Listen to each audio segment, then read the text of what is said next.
ये कोई मेरे पिछले जन्मों का पाप है महाराज जी। क्या चीज?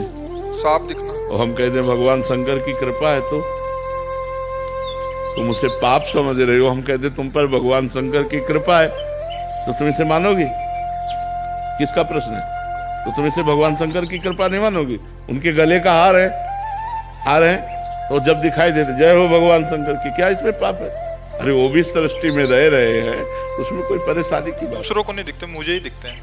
ऐसी कैसी बात है कि साफ हो तुम्हें केवल दिखाई दे रहा है, दूसरों को ले दिखाई दे रहा है? ऐसा है क्या? मुझे ही दिखाई देते हैं सबसे पहले। अरे सब ये मान्यताएं बैठी है, बेकार की मान्यताएं में। सांप निकलेगा तो जिसकी दृष्टि में पड़ेगा तो सबसे पहले ही तो होगी उसकी दृष्टि। ये थोड़ी क्यों केवल तुम्हारी दृष्टि के सामने सांप नाचता रहता है, और वो भी अच्छा हो। अगर केवल मेरी दृष्टि में तो गले में देखें भगवान शंकर के, भगवान शंकर की जटाओं में देखें तो भगवान शिव का ध्यान परम मंगलमय है। पारुल जी, राधे राधे महाराज जी। महाराज जी, गीता जी में लिखा है कि कर्म करो, फल की इच्छा मत करो, लेकिन हम फल की इच्छा करते हैं, तभी तो हम कर्म करते हैं। हमें भगवान से मिलना है, ये भी तो फल की इच्छा ही है महाराज जी, कि हम भजन करेंगे। ये इच्छा करते हुए हम भजन करते हैं।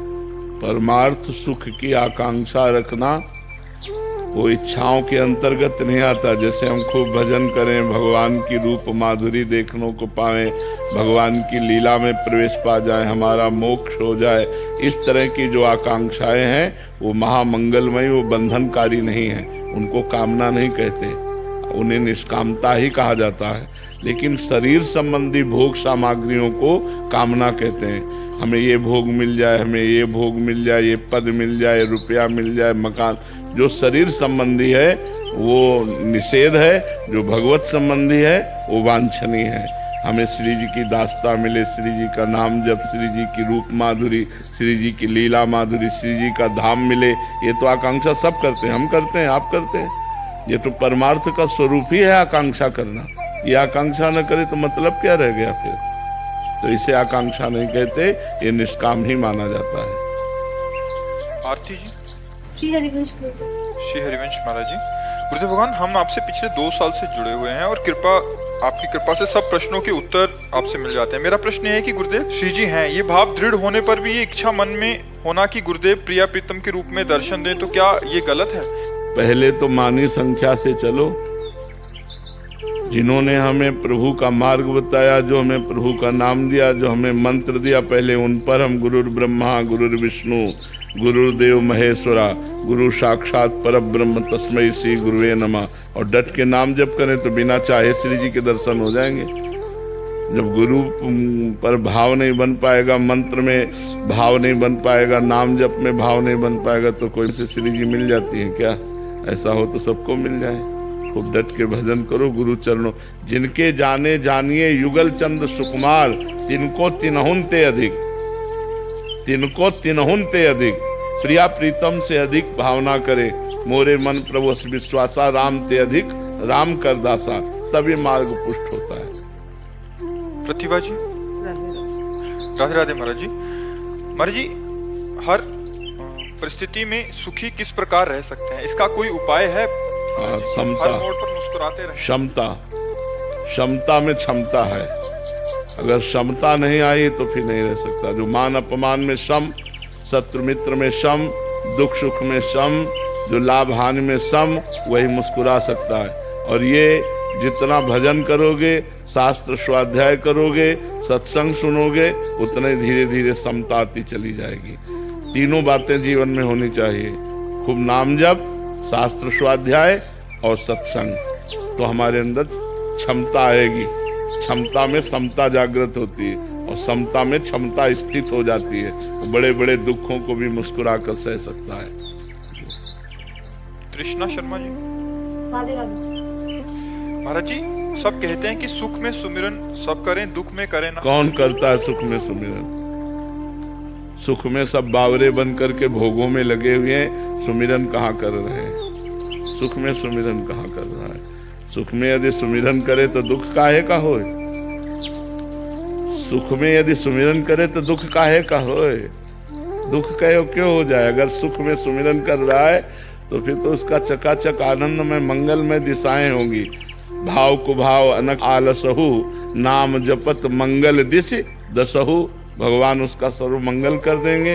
जो हर स्थिति में भगवान का भजन करे तो सुख में फूल करके भूल जाते हैं प्रभु को, और जब दुख आता है तब बिललाते हैं। विषाद, नाना प्रकार की चिंताएं, शोक ये घेर लेती हैं। इसलिए हमें चाहिए सुख में एक एक सेकंड व्यर्थ न जाने पावे। खूब राधा राधा राधा राधा नाम जप करो तो दुख को जीत जाओगे आप। दुख आने पर आप परास्त नहीं होगे। महाराज जी, मैं जब सुखी होती है तो बहुत अच्छा सिमरन चलता है, लेकिन परेशानी होती है तो बहुत पूजा पाठ हट जाता है। बिल्कुल सही सुमिरन नहीं चलता है। जब सुख में सुमिरन चलेगा तो परेशानी में तो डबल चलेगा। अभी सही पटरी पे गाड़ी नहीं है। सुख में सुमिरन धीमा चलेगा तो दुख में सुमिरन रफ्तार से चलेगा, क्योंकि प्रभु के सिवा कोई दुख मिटाने वाला है नहीं। रे राधा राधा राधा राधा सुमिरन छूट जाए तो इसका मतलब है तुम्हारा अभ्यास ठीक नहीं है, तुम्हारी निष्ठा नहीं है, तुम्हारी भजन में प्रीति नहीं है, इसीलिए छूट गया। नहीं तो तद विस्मरणेन परम व्याकुलते थी। भगवान का विस्मरण होने पर परम व्याकुलता पैदा हो जाए। त्रिभुवन की राज्य लक्ष्मी देने पर भी जो आधे पल के लिए भगवान का विस्मरण नहीं करता वही महाभागवत है, वही भक्त है। ऐसे थोड़ी खिलवाड़ थोड़ी ये भजन मार्ग। सुषमा सारस्वत जी, हाथरस से। राधे राधे महाराज जी। गुरुदेव, माला करते समय, पूजा करते समय मन बहुत भटकता है। माला हाथ में चलती है, नाम मुख से निकलता है। बस इसी से काम हो जाएगा, उसकी भटकन मिट जाएगी। लगे रहो, लंबे समय तक लगे रहो। ये जो भूत भविष्य की बातें फेंकता है ये गंदा मन है। जब भजन से निर्मल होने लगेगा तो ये सब शांत हो जाएंगे, सब डिलीट हो जाएगा, मन निर्मल हो गया।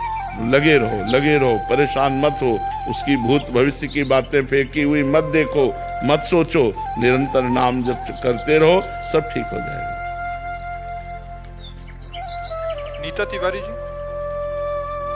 राधे राधे महाराज जी। महाराज जी, पिछले दिनों श्राद्ध का खाना खाने के बाद मेरे भाव बदल गए। 4-5 दिनों तक मेरा नाम जब तो चलता रहा, किंतु स्मरण छूट गया। महाराज जी, श्राद्ध का खाना खाना उचित है क्या?